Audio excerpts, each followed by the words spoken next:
Karibu tena katika kipindi kingine ya somo ya uchumi wa kibiblia. Leo tutaangalia mambo matatu: kuamini uwema wa Mungu, halafu mfano wa ufalme wa Mungu, na mwisho tutaangalia sehemu moja ambayo nimeita mibaraka. Na tutasoma Biblia sana leo. Karibu kipindi yote ni kusoma maandiko, na ninapenda kufanya hivyo kwa sababu maandiko ndiyo yanayotuletea hiyo imani. Mimi ninaweza nikakaa hapa nikaongea mambo mengi, lakini kama sina msingi katika maandiko ya Biblia, itakuwa ni maneno yangu na ahadi yangu, na tunaona bora kuwa na ahadi ya Mungu, si ndio? Na tutaanza kusoma kutoka Wafalme sura ya 17 na mstari wa kwanza hadi 16 tutasoma leo, lakini tunaanza na ya kwanza hadi ya 6. Inasema hivi: Basi Eliya Mtishbi kutoka Tishbi katika Gileadi akamwambia Ahabu, kama Bwana Mungu wa Israeli ninayemtumikia aishivyo, hapata kuwa na umande wala mvua katika miaka kadhaa ijayo, isipokuwa kwa neno langu. Kisha neno la Bwana likamjia Eliya kusema, ondoka hapa, elekea upande wa mashariki, ukajifiche karibu na kijito cha Kerithi, mashariki mwa Yordani. Utakunywa maji kutoka kile kijito, nami nimeagiza kunguru wakulishe huko. Naye akafanya kama alivyoambiwa na Bwana. Akaenda katika kijito cha Kerithi, mashariki mwa Yordani, na akakaa huko. Kunguru wakamletea mkate na nyama asubuhi, na mkate na nyama jioni, naye akanywa maji kutoka kile kijito. Eliya alikuwa ametabiri habari chungu sana katika nchi, na mfalme hakufurahia. Ilikuwa jambo la busara kujificha kidogo hasira ya mfalme ipoe, na Mungu alijua hiyo. Kwa hiyo Mungu alimwambia, nenda kajifiche sehemu fulani, mimi nitakuhifadhi, nitakupa maji na nitakupa pia chakula. Mungu akaamua kumhudumia mtumishi wake kwa njia ya ajabu. Mungu akaamuru kunguru kumletea chakula kwa mpango maalum, na maji alipata kwenye mto mahali pale aliyomwonyesha Mungu. Kwa hiyo yeye alipofika pale, Mungu alikumwelekeza kwenda, alijua maji atakuwa anapata, halafu chakula kunguru walimletea. Ni kweli Eliya alikuwa ni nabii, na alikuwa na ushirikiano wa karibu sana na Mungu. Labda ilikuwa ni rahisi kwake kwa kunguru watamlisha. Lakini jua kunguru, kama kunguru namfahamu, kunguru si mtu wa kutoa kitu, ni mwizi. Yeye ndio anajua kuiba, anajua kuchukua, sio kutoa. Kwa hiyo Mungu hapa anachagua ndege ambaye kwa kawaida huwezi ukamwamini sana. Sijui kama wewe ungeamini hivyo, sijui kama mimi, kama Mungu aliniambia nikaende kukaa kwenye pori fulani, labda kwenye kijito fulani, halafu Mungu atanilisha. Inatakiwa imani. Lakini Eliya alimwamini Mungu, na ndio maana aliweza kufuata pia ushauri na mwelekezo wa Mungu. Okay, sasa Eliya amekaa, anastarehe, anapata maji, anakunywa, chakula anakipata, lakini sasa maji yanaanza kupungua kwenye hiki kijito. Inaanza kukauka. Sijui kama wasiwasi inamuingia au kama anajua kwamba Mungu atamshughulikia, atamsaidia tena, na Mungu kweli anaanza kunena tena. Na tutasoma kutoka sura hiyo hiyo mstari wa 7 hadi 16. Inasema hivi: baada ya muda kile kijito kikakauka, kwa sababu mvua haikuwa imenyesha katika nchi. Kisha neno la Bwana likamjia Eliya kusema, ondoka uende Sarepta ya Sidoni, ukae huko. Nimemwagiza mjane wa huku ili akuhudumie. Hivyo akaenda Sarepta. Alipofika kwenye lango la mji, alimkuta mjane akiokota kuni pale. Akamwita na kumwambia, naomba uniletee maji kidogo kwenye gudulia ili niweze kunywa. Alipokuwa anaenda kumletea, akamwita akasema, tafadhali niletee pia kipande cha mkate. Huyu mama akamjibu, hakika kama Bwana Mungu wako aishivyo, sina mkate wowote isipokuwa konzi moja ya unga kwenye chungu na mafuta kidogo kwenye chupa. ninakusanya kuni chache nipeleke nyumbani nikapike chakula kwa ajili yangu na mwanangu ili tule kisha tukafe. Eliya akamwambia, usiogope. Nenda nyumbani ukafanye kama ulivyosema, lakini kwanza unitengenezee mkate mdogo kutoka vile ulivyo navyo, kisha uniletee, na ndipo utayarishe chochote kwa ajili yako na mwanao. Kwa kuwa hivi ndivyo asemavyo Bwana Mungu wa Israeli, kile chungu cha unga hakitakwisha, wala ile chupa ya mafuta haitakauka hadi siku ile Bwana atakapoleta mvua ya nchi.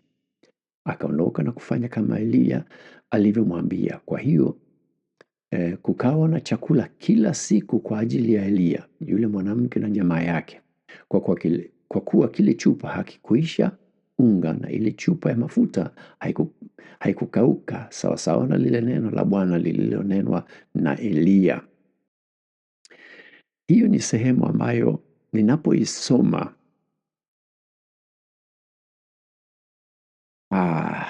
kwa kweli anavyoongea na huyu mjane huyu Eliya, huyu nabii lazima anaamini yale Mungu ambaye amemwambia.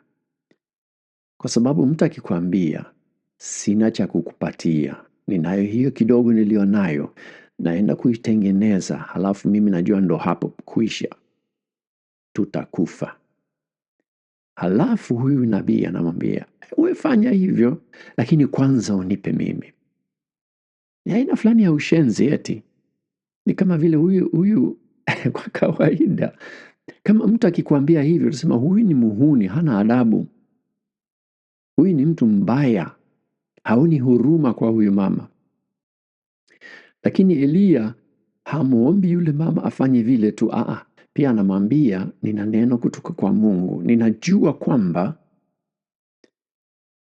mafuta hayataisha na unga haitakwisha mpaka patakuwepo tena ya kununua. Na Eliya aliamini hivyo. Hiyo ni kuamini uwema wa Mungu. Ndiyo, amejifunza huko alipokaa kwenye kile kijito, kunguru anamletea chakula. Hiyo bila shaka ilijenga imani.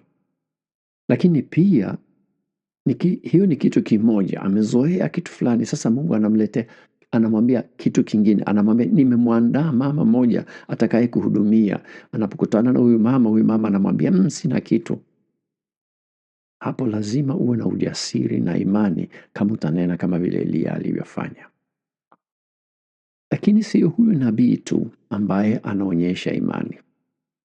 Huyu mama ambayo hana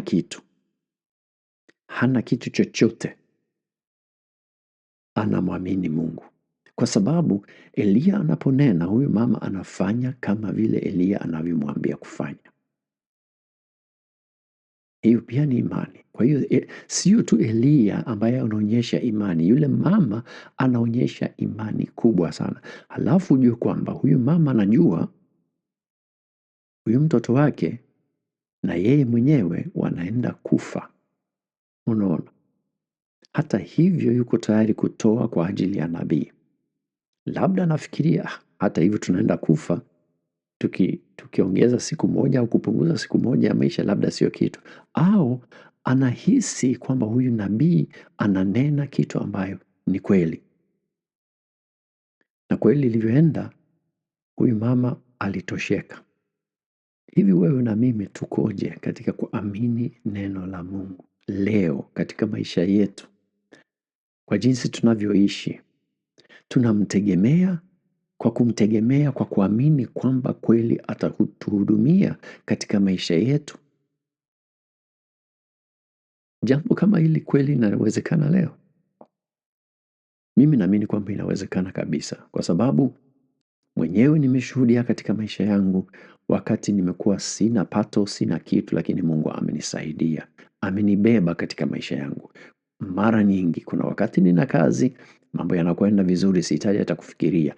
Kuna wakati sina na hapa Mungu ananisaidia. Nimeona hivi. Pia nimesikia ushuhuda wa watu wengi sana kwamba Mungu amefanya hivyo mara kwa mara. Hata leo inafanyika. Katika Yohana 10:10 tunasoma hivi. Mwizi huja ili aibe au auwe na aangamize. Mimi nimekuja ili wapate uzima, kisha wawe nao tele. Ni Yesu anasema hivyo. Yesu alikuja kusudi tuwe na uzima tele. Si uzima wa kutukusukuma eti kidogo kidogo. Neno la Mungu inasema tuwe na uzima tele. Na hiyo tele ni kitu ambayo unaposikia neno hili, mimi katika tafsiri yangu mara nyingi ninapenda kusema kwamba tele ni kule kuwa nayo ya kutosha na kuzidi kidogo. Labda wewe utaitafsiri vingine. Ukimwangalia huyu mama tuliosoma juu yake hapa, yeye kwake ilikuwa tele kwa sababu unga haikuisha na mafuta hayakuisha. Kwa hiyo kwake ilikuwa tele kupata chakula kila siku na kuweza kusukuma maisha na kuishi. Unaona? Elia pia kwake ilikuwa tele kwa sababu aliweza kuendelea kuishi. Na ndio kuna wakati labda wewe na mimi tungesema lakini bwana, mkate tu na maji, hii si hatari? Mboga gani? Hakuna kitu, si mwisho tutachoka. Inategemeana hazina yetu. Tutakwenda kusoma sana juu ya hazina yetu iko wapi, na kama hazina yetu iko kwa Mungu, hatuhitaji vitu vingi sana, ili mradi tunaishi, ili mradi tunakaa karibu na Mungu. Unaona? Lakini inategemeana, tunatofautiana hapo. Lakini mimi ninapoongea juu ya tele katika kozi hii, nimetosheka na ninayo kidogo ya kuzidi hapo. Kwa hiyo kumbuka, tele ni kuwa nayo zaidi ya mahitaji. Mungu ni Mungu wa tele. Amekuja kusudi tuwe na utele katika maisha yetu. Unaona? Na anafanya hivyo kwa sababu anataka kuonyesha mfano wa ufalme wake. Na hapo tunaingia kwenye pointi ya pili ya somo ya leo. Na tutaendelea kusoma kutoka Wafalme wa kwanza 17, na sasa tunasoma 17 hadi 24. Inasema hivi: baada ya muda mwana wa yule mwanamke mwenye nyumba akaugua. Hali yake ikaendelea kuwa mbaya sana, na hatima yake akaacha kupumua. Yule mjane akamwambia Eliya, una nini dhidi yangu, wewe mtu wa Mungu? Umekuja ili kunikumbusha dhambi yangu na kusababisha kifo cha mwanangu? Sasa huyo mama amekuja juu kidogo. Eliya akamjibu, nipe mwanao. Eliya akampokea kutoka kifuani mwake, akambeba hadi chumba cha juu alipokuwa anaishi, akamlaza kitandani pake. Kisha akamlilia Bwana akasema, Bwana Mungu wangu, je, pia umeleta msiba juu ya mjane huyu ninaishi kwake kwa kusababisha mwanawe kufa? Kisha akajinyosha juu ya kijana mara 3 na kumlilia Bwana akisema, Bwana Mungu wangu, na kuomba roho ya huyu kijana imrudie. Bwana akasikia kilio cha Eliya na roho ya kijana ikamrudia, naye akafufuka. Eliya akamtoa kijana na kumbeba kutoka chumbani chake cha juu, akamshusha, akampa mama yake na kusema, tazama, mwanao yu hai. Ndipo yule mwana akamwambia Eliya, sasa ninajua kwamba wewe ni mtu wa Mungu na kwamba neno la Bwana kutoka kinywani mwako ni kweli. Na labda hapa tutashangaa kidogo kwa sababu huyu mama amekaa katika muujiza siku nenda rudi. Kila siku anachota unga, anatengeneza mikate, anatumia ile mafuta na haiishi. Lakini sasa hapo moja kwa moja mambo yanapoanza kwenda yanakuwa gumu, ambayo haendi kama vile tunavyotaka. Nafikiri alikuwa anafurahia huu muujiza wa chakula. Sasa mambo yanaenda vibaya, na moja kwa moja anaanza kulaumu, anaanza kuchukia. Huu ni ubinadamu. Hivyo ndivyo tunavyofanya sisi wanadamu mara nyingi. Mimi nimefanya mara nyingi, nadhani hata wewe unajua. Anyway, Mungu kwa vile ni mwema na kwa vile anapenda kuonyesha nguvu iliyopo katika ufalme wake, akamponya huyu kijana akawa hai tena. Ni kama vile macho yake kidogo yalifunguka zaidi. Katika Luka Taendelea kusoma Biblia katika Luka 12 na mstari wa 22 hadi 31. Tunasoma hivi: kisha Yesu akawaambia wanafunzi wake, kwa hiyo nawaambia, msisumbukie maisha yenu kwamba mtakula nini, au msumbukie miili yenu kwamba mtavaa nini. Maisha ni zaidi ya chakula, na mwili ni zaidi ya mavazi. Fikirini ndege, wao hawapandi wala hawavuni, hawana ghala wala popote pa kuhifadhi nafaka, lakini Mungu huwalisha. Ninyi ni wa thamani kuliko ndege. Na ni nani miongoni mwenu ambaye kwa kujitaabisha kwake anaweza kujiongezea hata saa moja zaidi katika maisha yake? Kama hamwezi kufanya jambo dogo kama hilo, kwa nini basi kuyasumbukia hayo mengine? Angalieni maua jinsi yameavyo, hayafanyi kazi wala hayafumi.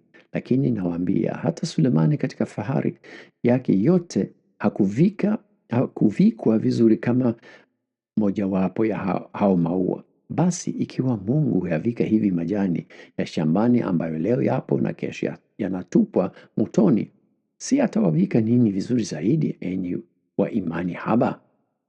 Wala msisumbukie mioyoni mwenu, mtakula nini au mtakunywa nini. Msiwe na wasiwasi juu ya hayo.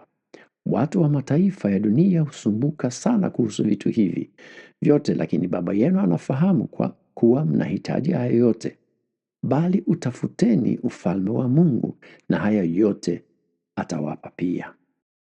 Maneno hayo ni maneno ambayo tunahitaji kukaa na kuyatafakari na kumuomba Mungu kweli atuonyeshe katika maisha yetu wapi tunahitaji kumwamini zaidi. Mungu anasema kwamba katika ufalme wake yeye yupo, anatusaidia, anajua mahitaji yetu na yuko tayari kutusaidia.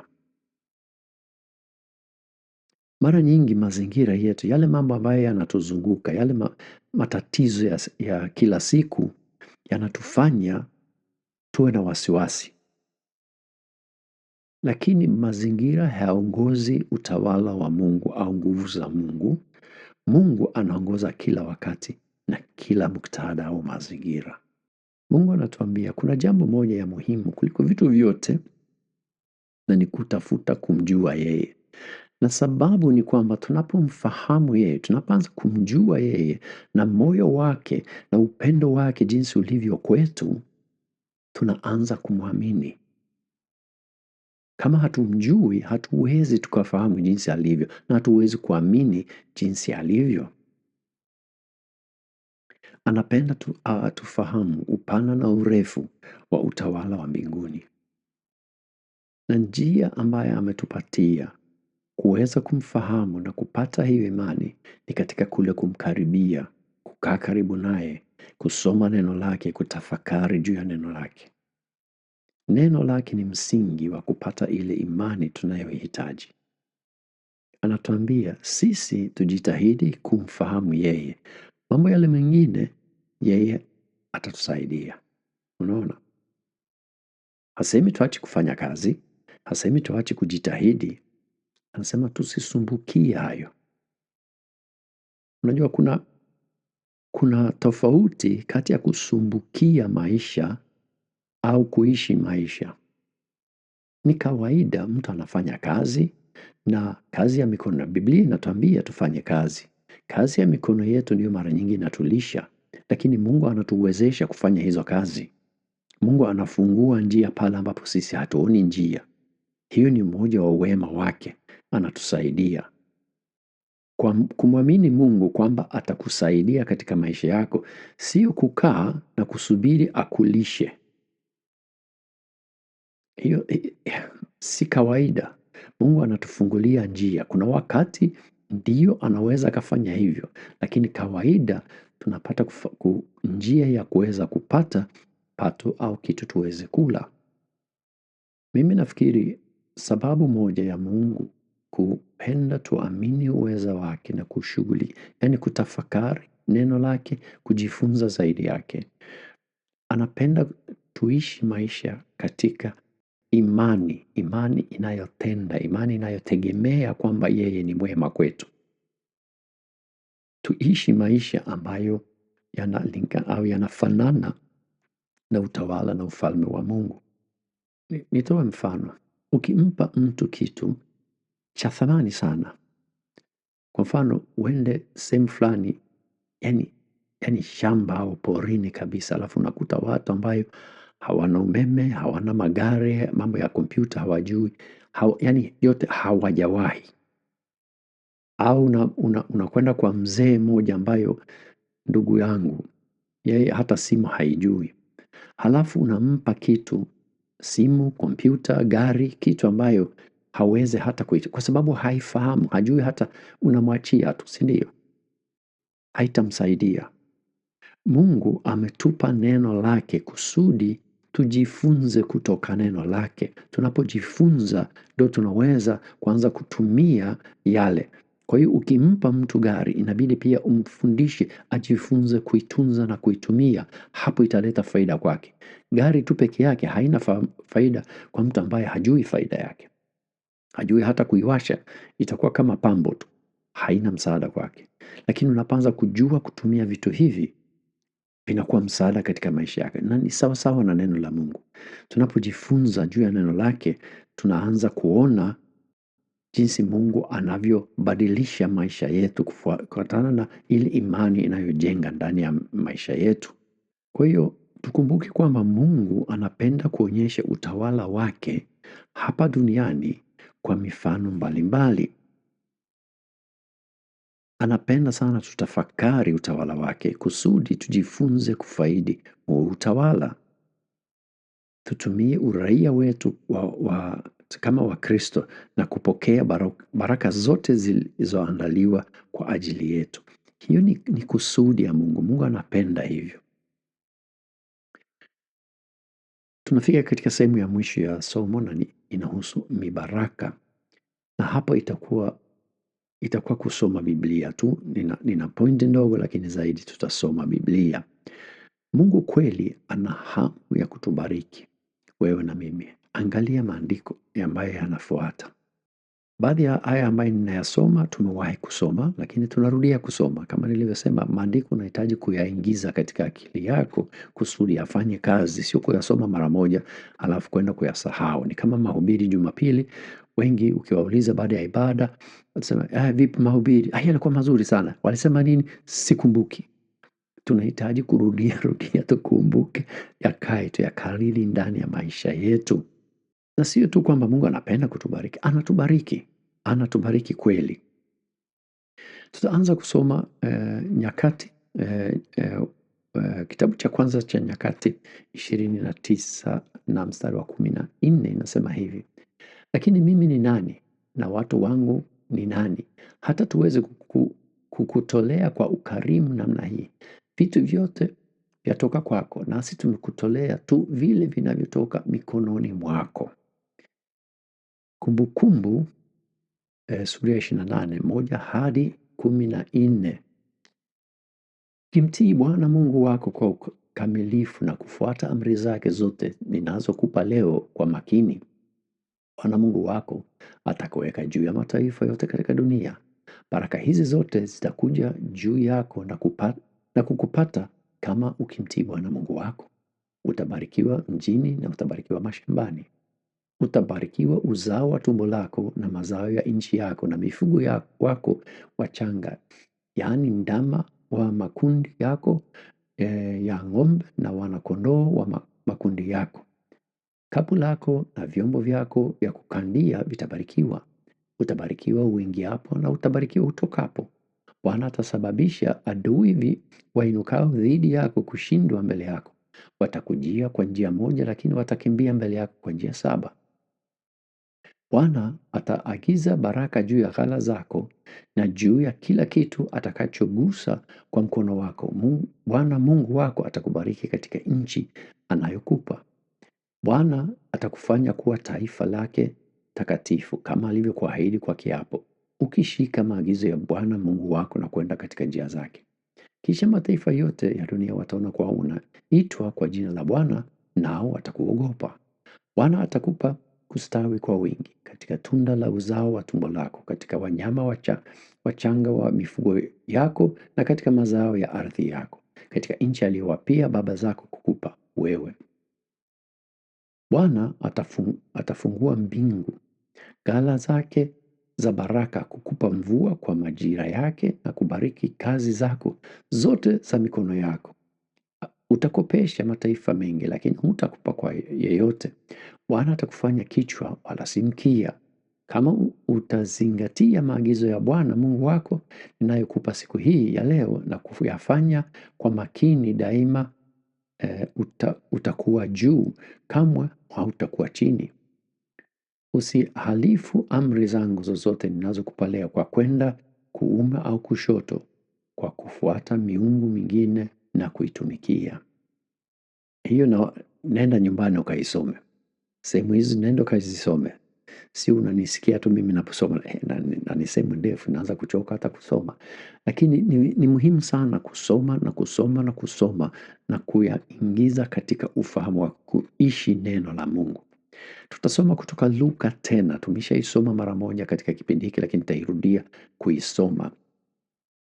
Kisha Yesu akamwambia wanafunzi wake, kwa hiyo nawaambia msisumbukie maisha yenu kwamba mtakula nini au msisumbukie miili yenu kwamba mtavaa nini. Maisha ni zaidi ya chakula na mwili ni zaidi ya mavazi. Fikirini ndege, wao hawapandi wala hawavuni, hawana ghala wala popote pa kuhifadhi nafaka, lakini Mungu huwalisha. Ninyi ni wa thamani kuliko ndege. Ni nani miongoni mwenu ambaye kwa kujitaabisha kwake anaweza kujiongezea hata saa moja zaidi katika maisha yake? Kama hamwezi kufanya jambo dogo kama hilo, kwa nini basi kuyasumbukia hayo mengine? Angalieni maua jinsi yameavyo, hayafanyi kazi wala hayafumi, lakini nawaambia hata Sulemani katika fahari yake yote hakuvikwa vizuri kama mojawapo ya hao maua. Basi ikiwa Mungu huyavika hivi majani ya shambani ambayo leo yapo na kesho yanatupa motoni, si atawavika ninyi vizuri zaidi si atawavika ninyi vizuri zaidi, enyi wa imani haba? Wala msisumbuke mioyoni mwenu, mtakula nini au mtakunywa nini. Msiwe na wasiwasi juu ya haya. Watu wa mataifa ya dunia husumbuka sana kuhusu vitu hivi vyote, lakini Baba yenu anafahamu kuwa mnahitaji hayo yote. Bali utafuteni ufalme wa Mungu na hayo yote atawapa pia. Tukiendelea kusoma tena Luka 6:38 inasema hivi. Wapeni watu vitu nanyi mtapewa, kipimo cha kujaa na kushindiliwa na kusukwa, hata kumwagika ndicho watu watakachowapa vifuani mwenu, kwa kuwa kipimo kile mpimacho ndicho mtakachopimiwa. Malaki, tunafikia mwisho sasa, lakini kwanza tusome Malaki 3:10. Leteni zaka kamili ghalani ili kuwe na chakula katika nyumba yangu. Nijaribuni katika hii, anasema Bwana wa majeshi, nanyi muone kama sitawafungulia madirisha ya mbinguni na kwa mwagieni baraka nyingi hata mkose nafasi ya kutosha. Na tutamaliza na Zaburi 23 inasema, Bwana ndiwe mchungaji wangu, sitapungukiwa na kitu. Hunilaza katika malisho ya majani mabichi, kando ya maji matulivu huniongoza. Hunihuisha nafsi yangu, huniongoza katika njia za haki kwa ajili ya jina lake. Hata nikipita katikati ya bonde la uvuli wa mauti, sitaogopa mabaya, kwa maana wewe upo pamoja nami. Fimbo yako na mgongojo wako yanifariji. Waandaa meza mbele yangu machoni pa adui zangu. Umenipaka mafuta kichwani pangu, kikombe changu kinafurika.